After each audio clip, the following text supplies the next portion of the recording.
সেই দিন ও মুমিন ও মুমিন ও মুমিন ও মুমিন।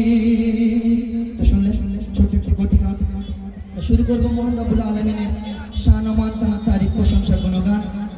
তো তার আগে একবার তাকবীর হয়ে যাক, নারায়ে তাকবীর নারায়ে তাকবীর। এইরকম জোরে সাউন্ড দিতে হবে, ঠিক আছে? এরকম গরম থাকবে তো। চলো চলো। ওগো কার মহিমা গাইব মোরা, ওগো কার মহিমা গাইব মোরা, হই আশিক দিওয়ানা। ওগো কার মহিমা